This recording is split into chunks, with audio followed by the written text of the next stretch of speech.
The changing role of purchasers, I think both in the private and public sector, involves having to care more about how providers are paid, taking a more active role in designing these payment models and insisting on them. I don't think there's much disagreement about the fact that these provider payment models need to change in order for the care system to change. And so, as was discussed earlier, that's an important role for purchasers to get into that business.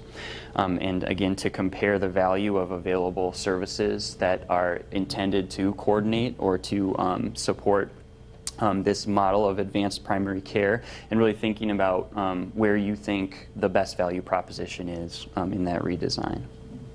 And then lastly, aligning incentives. I think the examples earlier about co-payments for maintenance drugs for chronic disease and changing out-of-pocket incentives for more desirable care is something that very much belongs in this conversation, that we need to remember that aligning incentives of patients needs to be thought of alongside the desired outcomes for changing incentives in the provider system.